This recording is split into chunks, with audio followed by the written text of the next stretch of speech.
अब next topic लेके आए सेलेक्टिव रीएब्जॉर्शन। सेलेक्टिव रीएब्जॉर्शन यूरिन फॉर्मेशन का नेक्स्ट स्टेप है सेलेक्टिव रीएब्जॉर्शन। सेलेक्टिव रीएब्जॉर्शन क्या है? तो भाई ऐसा होता है कि हर आदमी कुछ ना कुछ सेलेक्ट करता है। सेलेक्टिव रीएब्जॉर्शन में ऐसे होगा कि जो ये ग्लोमेरुलस फिल्ट्रेट बना है, ये अपन ने कहा ये ग्लोमेरुलस फिल्ट्रेट है, ये देखा अपन ने।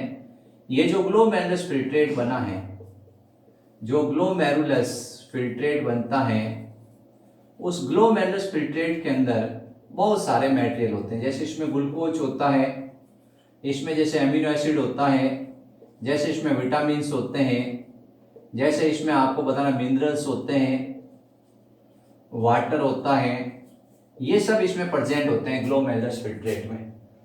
इसके अलावा इसमें एक्सक्रीटरी मटेरियल भी प्रेजेंट होते हैं, जैसे यूरिया प्रेजेंट होगा, ठीक है, जैसे इसके अंदर क्रिएटिनिन प्रेजेंट होगा, जैसे इसके अंदर कुछ और यूरिक एसिड वगैरह थोड़े बहुत अमाउंट प्रेजेंट होंगे। तो ये इसमें आयंस है, विटामिन है, एमिनो एसिड्स है, फैटी एसिड्स है, ये सब इसमें प्रेजेंट है, ठीक है। ये सब इस ग्लोमेरुलस फिल्ट्रेट में प्रेजेंट है। इस ग्लोमेरुलस फिल्ट्रेट में से क्या किया जाता है, केवल यूजफुल मटेरियल को वापस एब्जॉर्ब किया जाता है। किसको? केवल यूजफुल मटेरियल है उसको वापस एब्जॉर्ब किया जाता है। तो उस प्रोसेस को अपन क्या कहते हैं? उसको अपन कहते हैं सेलेक्टिव रीएब्जॉर्प्शन। अब इसमें बहुत ज्यादा अमाउंट में वाटर होता है, अगर ये वाटर बॉडी से बाहर निकल जाए तो ह्यूमन डाई हो जाता है। तो ओनली यूजफुल मटेरियल है, जैसे ग्लूकोज है, एमिनो एसिड है, विटामिन है, मिनरल्स है, वाटर्स हैं, ये सब यूजफुल मटेरियल होते हैं, ये वापस रीएब्जॉर्ब किए जाते हैं। इसको कहा जाता है सेलेक्टिव रीएब्जॉर्प्शन। तो सेलेक्टिव रीएब्जॉर्प्शन है क्या? ये अपन ने देखा, ये ग्लोमेरुलस था, उस ग्लोमेरुलस के अंदर क्या हुआ था? फिल्ट्रेट बना था, इसको कहा था ग्लोमेरुलस फिल्ट्रेट, ठीक है। उसको किस नाम से कहा था? ग्लोमेरुलस फिल्ट्रेट के नाम से कहा था। ये जो नेफ्रॉन है, इस नेफ्रॉन के अलग अलग पार्ट होते हैं, वो क्या करते हैं, ये जो ग्लोमेरुलस फिल्ट्रेट आ रहा है, इस ग्लोमेरुलस फिल्ट्रेट में से यूजफुल मटेरियल है उसको वापस ब्लड में एब्जॉर्ब कर लेते हैं। इस प्रोसेस को अपन क्या कहते हैं? सेलेक्टिव रीएब्जॉर्प्शन के नाम से जानते हैं। तो सेलेक्टिव रीएब्जॉर्प्शन का मतलब ये है कि जो ग्लोमेरुलस फिल्ट्रेट बना है उसमें से यूजफुल मटेरियल है उसका रीएब्जॉर्प्शन करना। यूजफुल मटेरियल का रीएब्जॉर्प्शन है वो किया जाता है, उसको कहते हैं सेलेक्टिव रीएब्जॉर्प्शन। तो सेलेक्टिव रीएब्जॉर्प्शन का मतलब यही है, only useful material will be reabsorb from glomerulus filtrate. अब आपसे पूछा कि भाई ये ग्लोमेरुलस फिल्ट्रेट रीएब्जॉर्प्शन प्रोसेस होता कहाँ है? तो ये कंप्लीट नेफ्रॉन में होता है। किसमें होता है? कंप्लीट नेफ्रॉन में होता है। जो नेफ्रॉन है उस पूरे नेफ्रॉन में होता है, ऐसा नहीं नेफ्रॉन के स्पेसिफिक पार्ट में होता है, पूरे नेफ्रॉन में होता है। अब ये सेलेक्टिव रीएब्जॉर्प्शन है, उसके अकॉर्डिंग मटेरियल तीन तरह के होते हैं। एक होते हैं जिनका कंप्लीट रीएब्जॉर्प्शन हो जाता है, एक होते हैं जिनका थोड़ा बहुत रीएब्जॉर्प्शन होता है, और एक होते हैं जिनका रीएब्जॉर्प्शन बिल्कुल नहीं होता है। उसके अकॉर्डिंग तीन तरह के मटेरियल होते हैं। एक होते हैं हाई थ्रेशोल्ड वैल्यू, एक होती है जिसको अपन कहते हैं लो थ्रेशोल्ड वैल्यू, और एक होते हैं ए थ्रेशोल्ड वैल्यू। तीन टाइप के मटेरियल होते हैं। हाई थ्रेशोल्ड का मतलब जिसमें से ऐसे मटेरियल जिनका ग्लोमेरुलस फिल्ट्रेट में से कंप्लीट रीएब्जॉर्प्शन हो जाता है। अगर ग्लोमेरुलस फिल्ट्रेट में से किसी भी मटेरियल का कंप्लीट रीएब्जॉर्प्शन हो जाता है, कंप्लीट रीएब्जॉर्प्शन हो जाता है, उसको कहा जाता है हाई थ्रेशोल्ड वैल्यू। जैसे अपन कहते हैं ग्लूकोज है, एमिनो एसिड्स हैं, विटामिन्स हैं, ये ऐसे मटेरियल होते हैं जिनका कंप्लीट रीएब्जॉर्प्शन हो जाता है। लो थ्रेशोल्ड में जिनका कुछ अमाउंट में, स्मॉल अमाउंट में रीएब्जॉर्प्शन होता है, स्मॉल अमाउंट में क्या होगा? रीएब्जॉर्प्शन होगा। जैसे आपको बताना वाटर है, आयंस है। और जिनका ग्लोमेरुलस फिल्ट्रेट में से एब्जॉर्प्शन होता ही नहीं है, जिनका ग्लोमेरुलस फिल्ट्रेट में से एब्जॉर्प्शन होता ही नहीं है, उनको अपन कहते हैं ए थ्रेशोल्ड। जैसे यूरिया है, जैसे यूरिक एसिड है, जैसे क्रिएटिनिन है, हिप्यूरिक एसिड है, कुछ ऐसे मटेरियल होते हैं जिनका एब्जॉर्प्शन होता ही नहीं है, तो उनको कहा जाता है ए थ्रेशोल्ड वैल्यू वाले कंपाउंड्स। तो सेलेक्टिव रीअब्जॉर्प्शन एक बहुत इंपॉर्टेंट प्रोसेस है, अगर ये नहीं होगा तो ह्यूमन बीइंग तुरंत डाई हो जाएगा, ये अपने को ध्यान रखना है। हाई थ्रेशोल्ड वैल्यू, लो थ्रेशोल्ड वैल्यू और ए थ्रेशोल्ड वैल्यू हैं, तीन टाइप के कंपाउंड्स हैं। हाई थ्रेशोल्ड वैल्यू में जिसमें ग्लोमेरुलस फिल्ट्रेट है उसका कंप्लीट रीअब्जॉर्प्शन हो जाएगा, उसको कहते हैं हाई थ्रेशोल्ड वैल्यू वाले कंपाउंड्स। और जिनका स्मॉल अमाउंट में रीअब्जॉर्प्शन होगा उनको कहते हैं लो थ्रेशोल्ड वैल्यू वाले कंपाउंड्स, और जिनका एब्जॉर्प्शन होता ही नहीं है उनको कहते हैं ए थ्रेशोल्ड वैल्यू वाले कंपाउंड्स। जैसे अपन कहते हैं यूरिया है, और लो में वाटर और आयंस हैं, और ग्लूकोज और एमिनो एसिड्स हैं। अपन सबसे पहले पीसीटी पार्ट है, वहां से सेलेक्टिव रीअब्जॉर्प्शन पढ़ेंगे। पीसीटी पार्ट से पढ़ेंगे, पीसीटी पार्ट से किस तरह से सेलेक्टिव रीअब्जॉर्प्शन होता है। सबसे पहले बताएंगे पीसीटी पार्ट कॉर्टेक्स में प्रेजेंट है। ये किडनी के कौन से पार्ट में प्रेजेंट है? कॉर्टेक्स में। ये नेफ्रॉन का जो पीसीटी पार्ट्स है, ये एक ओर से तो हेनले लूप से जुड़ा हुआ है और दूसरी ओर से बोमेन कैप्सूल से जुड़ा हुआ है, ठीक है। अब ये पीसीटी पार्ट होता है, इसकी वॉल होती है क्यूबिडल एपिथेलियम की बनी हुई। It wall is made by cuboidal epithelium. इसकी वॉल क्यूबिडल एपिथेलियम की बनी हुई है पीसीटी की, और इसके ऊपर बहुत सारे माइक्रोविलाई पाए जाते हैं। इसके ऊपर बहुत सारे माइक्रोविलाई पाए जाते हैं। ये ब्रुश बॉर्डर बनाते हैं, जिसके कारण क्या होता है जो ग्लोमेरुलस फिल्ट्रेट है वो लॉन्ग टाइम तक स्टे होता है। इसके अंदर बहुत सारे क्या होते हैं, ऐसे माइक्रोविलाई होते हैं, बहुत सारे माइक्रोविलाई पीसीटी के अंदर, जो क्या करते हैं, इस ग्लोमेरुलस फिल्ट्रेट को लॉन्ग टाइम तक स्टे रखते हैं, ठीक है। ग्लोमेरुलस फिल्ट्रेट आ रहा है ऊपर बोमेन कैप्सूल से, ये आ रहा है यहाँ पे ये क्या है, ये सब यहाँ पे माइक्रोविलाई है। पीसीटी के अंदर क्या होता है, PCT wall is made by cuboidal epithelium. ये क्यूबिडल एपिथेलियम की बनी होती है। It wall is made by cuboidal epithelium and it have a microvilli. ये माइक्रोविलाई क्या बनाते हैं, ब्रुश बॉर्डर बनाते हैं, जिसके कारण यहाँ पर जो ग्लोमेरुलस फिल्ट्रेट है वो लॉन्ग टाइम तक स्टे होता है और ज्यादा से ज्यादा एब्जॉर्प्शन होता है। अब आपने देखा ये हो रहा है, एब्जॉर्प्शन हो रहा है, तो यहां से क्या होता है, 65 से 90% तक ग्लोमेरुलस फिल्ट्रेट वापस रीअब्जॉर्ब हो जाता है। 65 से 90% तक क्या होता है, ग्लोमेरुलस फिल्ट्रेट वापस रीअब्जॉर्ब हो जाता है, और ग्लूकोज का कंप्लीट रीअब्जॉर्प्शन हो जाता है।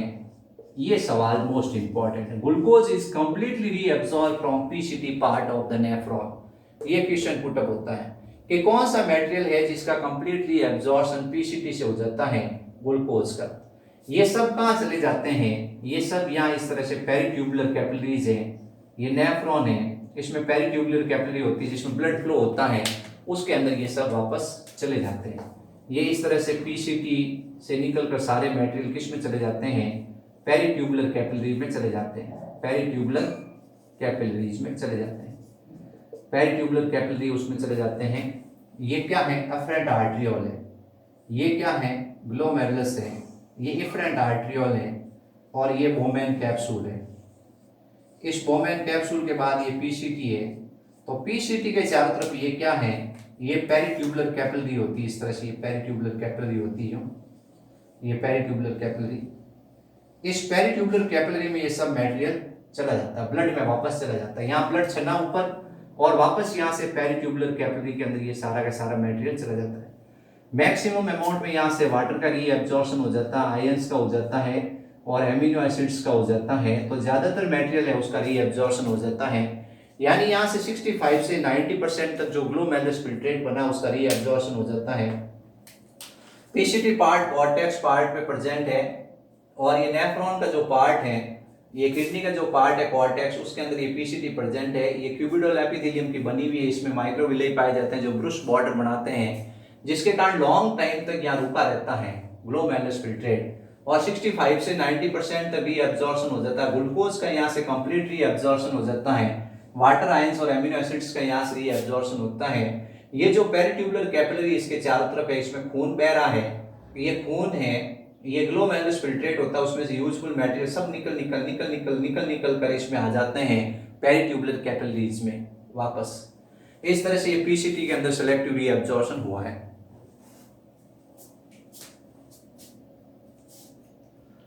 आप लोग स्क्रीनशॉट लेना चाहो तो इसका ले लो। अब नेक्स्ट है हेले लूप में सेलेक्टिव रीअब्जॉर्प्शन, आपको बताते हैं। हेले लूप में किस तरह से सेलेक्टिव रीअब्जॉर्प्शन होता है। हेले लूप एक्चुअल में क्या है, मेडुला पार्ट में प्रेजेंट है, जो किडनी है उसके मेडुला पार्ट में प्रेजेंट होता है। ये हेयर पिन लाइक होता है या यू शेप का होता है, इट इज हेयर पिन और यू शेप। दो आर्म्स है, एक नीचे आ रही है डिसेंडिंग आर्म्स और एक ऊपर जा रही है एसेंडिंग आर्म्स। स्क्वेमस एपिथेलियम की बनी हुई है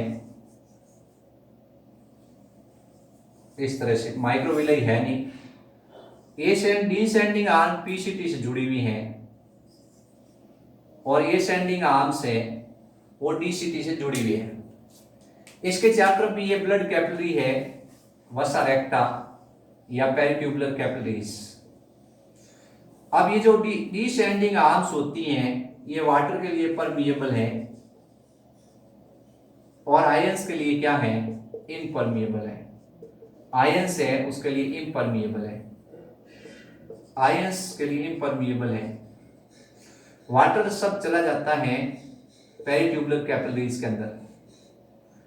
यहाँ पे जो ग्लोमेरुलस फिल्ट्रेट है उसमें से वाटर निकल जाता है, जिसके कारण ये क्या है, आइसोटोनिक से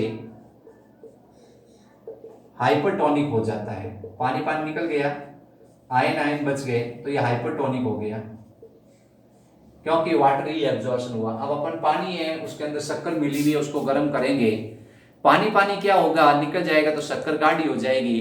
तो ये आइसोटोनिक था, यहाँ पर आइसोटोनिक में से वाटर निकल गया तो ये हाइपरटोनिक ग्लोमेरुलस फिल्ट्रेट हो गया। अब यहाँ पे ये हाइपरटोनिक ग्लोमेरुलस फिल्ट्रेट आया है, ये वाटर के लिए क्या है, इम्परमिएबल है, लेकिन आयंस के लिए क्या है, परमिएबल है। तो वापस ये हाइपरटोनिक से कैसा हो जाता है, आइसोटोनिक। तो डिसेंडिंग आर्म्स है वो वाटर के लिए परमिएबल है और आयंस के लिए इम्परमिएबल है। ये आयंस के लिए क्या है, परमिएबल है और वाटर के लिए क्या है, इम्परमिएबल है। तो ये अपने को ध्यान रखना है। ये हेनले लूप होता है, इस जितना ज्यादा लंबा होगा उतना ही ज्यादा सेलेक्टिव रीअब्जॉर्प्शन होगा। ऊंट में हेनले लूप काफी लंबा होता है, इस कारण वाटर का रीअब्जॉर्प्शन ज्यादा होता है। ठीक है, तो हेनले लूप यू शेप का, ये हेयरपिन शेप का, इसकी वॉल स्क्वेमस एपिथेलियम की बनी हुई है। इसकी ये एक्चुअल में डिसेंडिंग आर्म्स है, इसमें पहला थोड़ा चौड़ा भाग होता है, फिर धीरे धीरे पतला भाग होता है। इतना अपने डीप में नहीं जाना, अपने इतना बताना डिसेंडिंग आर्म्स और एसेंडिंग आर्म्स की क्या विशेषता है, वाटर का रीअब्जॉर्प्शन कहां से होगा, आयन का रीअब्जॉर्प्शन कहां होगा। जो इसमें ग्लोमेरुलस फिल्ट्रेट आएगा तब आइसोटोनिक होगा, बाहर निकलेगा तब आइसोटोनिक होगा। क्यों हाइपरटोनिक क्यों हुआ है, क्योंकि वाटर रीअब्जॉर्प्शन हुआ है। आइसोटोनिक वापस कैसे हुआ, आयन रीअब्जॉर्प्शन हुए हैं। ये आपने ध्यान रखना है।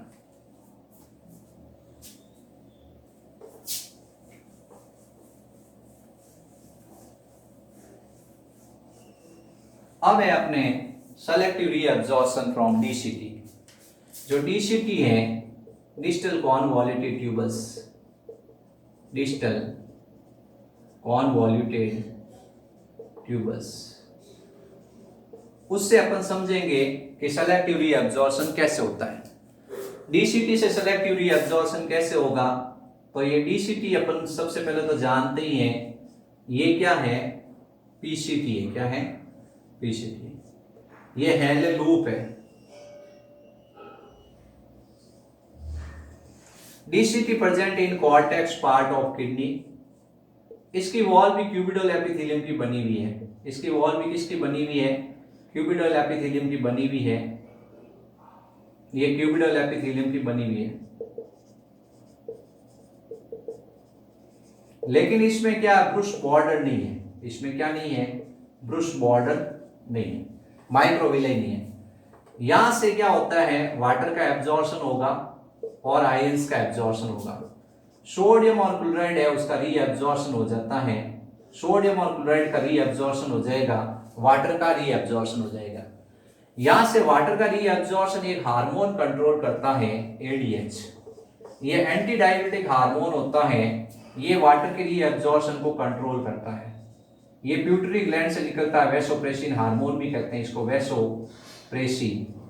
ये वैसोप्रेसिन प्यूटरी ग्लैंड का जो एडिनो हाइपोफाइसिस और न्यूरो हाइपोफाइसिस पार्ट है, आपने पढ़ा होगा, तो आप मेरा एक वीडियो देख लेना, उसमें वैसोप्रेसिन का फंक्शन लिखा हुआ है। ये वाटर का रीएब्जॉर्प्शन क्या करता है, इंक्रीज करता है, और यहां से वाटर रीएब्जॉर्प्शन हो जाता है। एल्डोस्टेरोन हार्मोन्स होते हैं जो सोडियम और क्लोराइड के रीएब्जॉर्प्शन को इंक्रीज करते हैं। तो यहां से एल्डोस्टेरोन हार्मोन क्या करता है, जिसको मिनरलोकॉर्टिकॉइड कहते हैं, जो एड्रिनल ग्लैंड के कॉर्टेक्स पार्ट से निकलता है, वो एक्चुअल में क्या करता है, वाटर और आयंस का बैलेंस रखने में सहायता करता है। फिर नेक्स्ट है कलेक्टिंग डक्ट। जैसे ही यहाँ पे ग्लोमेरुलस फिल्ट्रेट है, ये कलेक्टिंग डक्ट में आता है, इसको कहते हैं यूरिन। क्या कहते हैं, यूरिन। यूरिन कब कहा जाता है, जैसे ये कलेक्टिंग डक्ट में आएगा। अभी तक इसको कह रहे थे ग्लोमेरुलस फिल्ट्रेट, क्या कह रहे थे, ग्लोमेरुलस फिल्ट्रेट कह रहे हैं। अब इसमें आते इसको यूरिन कहते हैं। ये यूरिन है, इसका सेलेक्टिव रीएब्जॉर्प्शन होता है, और यहां से यूरिन में से वाटर और आयंस का रीएब्जॉर्प्शन होगा, वाटर और आयंस से उनका रीएब्जॉर्प्शन होगा। तो इस तरह से ये क्या हो गया, सेलेक्टिव रीएब्जॉर्प्शन हो गया है। ठीक है, तो पीसीटी डीसीटी इन सब पार्ट से ये सेलेक्टिव रीएब्जॉर्प्शन हुआ है।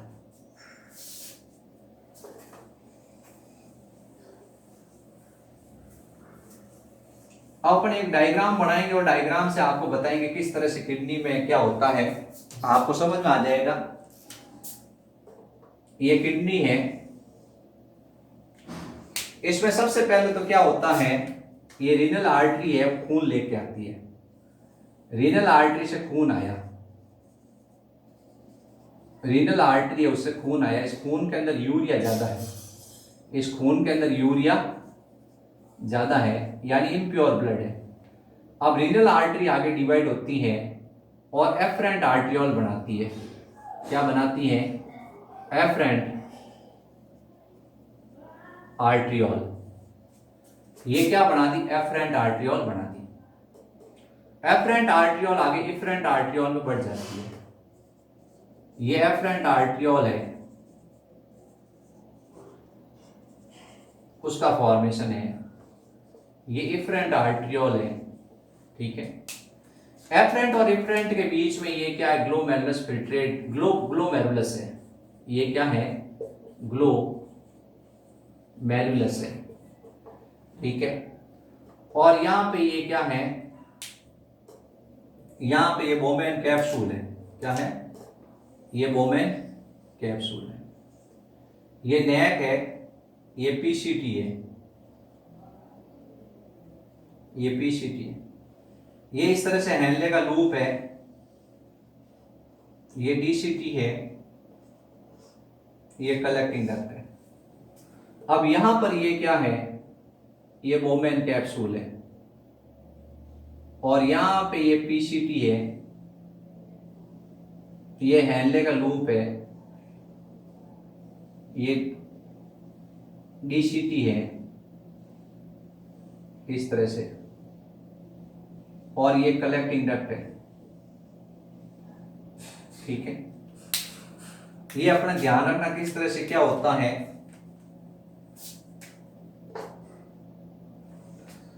अब इफरेंट आर्ट्रियोल होती है, वो आगे डिवाइड होती हैं और इसके चारों तरफ ऐसे जाल के रूप में फैली रहती है।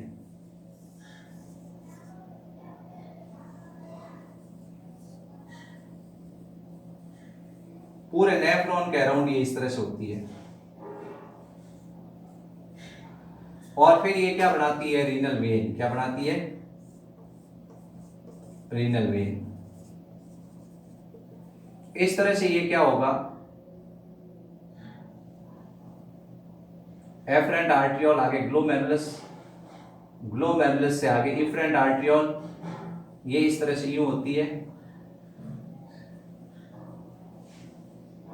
और फिर क्या होती है, रीनल वेन बनती है, और रीनल वेन यहां से बाहर निकलती है। इस रीनल वेन के अंदर क्या यूरिया नहीं है, क्योंकि यहां पे क्या हो गया, यूरिया सब इसमें चला गया है। ये इसके चारों तरफ क्या है, ये पेरिट्यूबुलर कैपिलरीज है, पेरिट्यूबुलर कैपिलरीज है। यहां से ये सारा के सारा जो अल्ट्रा फिल्ट्रेशन हुआ है, खून चना है, ये सब खून किस में आ जाता है, वापस इसके अंदर आ जाता है, पेरिट्यूबुलर वसा रेक्टा, इनके अंदर सब ये खून वापस होता है। वो ग्लोमेरुलस फिल्ट्रेट जो बना है सारा खून में वापस मिक्स हो जाता है। इस तरह से इसका सेलेक्टिव रीअब्जॉर्प्शन हो गया और सब खून में मिक्स हो जाता है और रीनल वेन से वापस बॉडी में सप्लाई हो जाता है। तो इतना खून छना है, छना तो खून उसको कहा आपने ग्लोमेरुलस फिल्ट्रेट। आपको टेंशन करने की जरूरत नहीं है, वापस इसके चारों तरफ ये इस तरह से ब्लड कैपिलरी फ्लो होती है, वो वापस उसको चूसती रहती है। तो ये सेलेक्टिव रीअब्जॉर्प्शन प्रोसेस है, ये आपको समझना है कि इस तरह से क्या होता है। अब मैं एक क्वेश्चन पूछता हूं, आप लोगों ने अगर इस वीडियो को ध्यान से देखा है तो बताना है कि ग्लोमेरुलस जो फिल्ट्रेट बना है, जो ग्लोमेरुलस फिल्ट्रेट बना है उसमें से ग्लूकोज का कंप्लीट रीअब्जॉर्प्शन, ग्लूकोज का कंप्लीट रीअब्जॉर्प्शन, ग्लूकोज का कंप्लीट रीअब्जॉर्प्शन कहां से होता है, ग्लूकोज का कंप्लीट रीअब्जॉर्प्शन कौन से पार्ट से होता है, पीसीटी से, हेनले लूप से, डीसीटी से या कलेक्टिंग डक्ट से। कमेंट बॉक्स में आप उत्तर लिखें जिससे मुझे पता चले आपने वीडियो ध्यान से देखा है। दूसरा मेरा सवाल यह है कि ये जो ग्लोमेरुलस फिल्ट्रेट बना है, ग्लोमेरुलस फिल्ट्रेट बना है, उसमें वाटर का रीअब्जॉर्प्शन डीसीटी पार्ट से कौन सा हार्मोन कंट्रोल करता है, वाटर का रीअब्जॉर्प्शन कौन सा हार्मोन कंट्रोल करता है, ये आपको इसमें बताना है। ये दो ऑब्जेक्टिव सवाल हैं, दोनों ऑब्जेक्टिव सवाल आप कमेंट बॉक्स में उत्तर लिखें और मुझे बताएं कि सर हमने वीडियो देखा और हमें ये उत्तर आते हैं। Thank you.